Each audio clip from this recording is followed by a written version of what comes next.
Akala ko hanggang huli ikaw ang makakasama ko, pero hindi pala. Akala ko lahat ng masasayang araw ay hindi mawawala, pero bakit? Alaala lang ang naiwan sa ating dalawa. Ang lahat-lahat na nangyayari ay di rin nagtagal. Alaala lang ang naiwan sa ating dalawa. Kung nasan ka man ay hindi ka malilimutan. Di sarap namang isipin na pag-uuwi ako, may babae na naghihintay sa pagdating ko. Ginagawa niya ang lahat para ang pagod mawala. Pinapasaya ako kapag ang mood nag-iiba.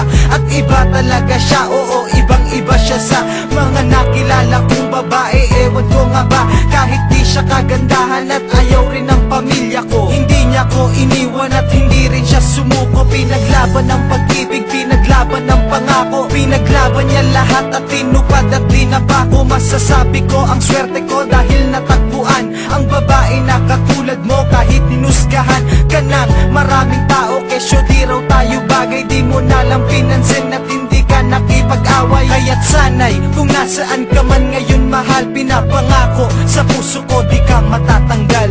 Alaala lang ang naiwan sa ating dalawa. Ang lahat-lahat na nangyayari ay di rin nagtagal. Alaala lang ang naiwan sa ating dalawa. Kung nasan ka man ay hindi ka malilimutan.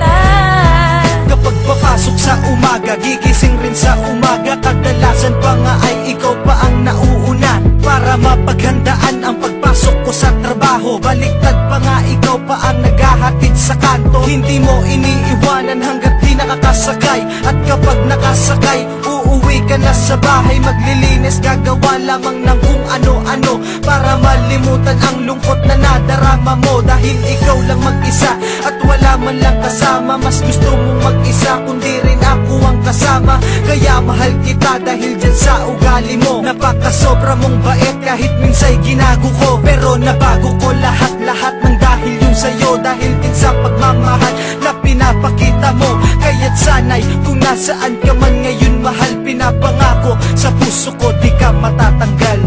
Alaala lang ang naiwan sa ating dalawa.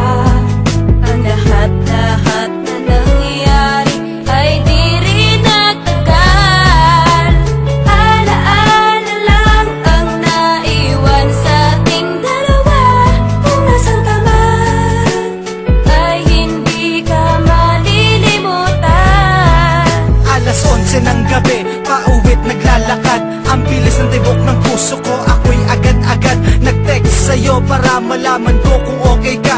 Pero di ka nag-reply kaya ako'y nag-alala, at may tumawag sa'kin pagtingin ko ay ikaw. Sinagot ko agad ang telepono pero hindi ikaw, iba ang kausap ko. Sabi ko kung sino siya, sabi niya doktor ako, ikaw ba ang asawa niya? Nagtaka naman ako kung bakit siya ang sumagot. Sagot niya ay wala na siya pero meron siyang nadampot na regalo at nakalagay para sa mahal ko. Happy anniversary mahal, para sa'yo to. Sabi sa'kin ng doktor at sabi sa'kin ng nakakita, bumili siya ng regalo, tumawid sa may kalsada. At hindi niya nakita na may palapit pala na sasakyan at tuluyan ng naputol ang hininga. Ano na ngayon?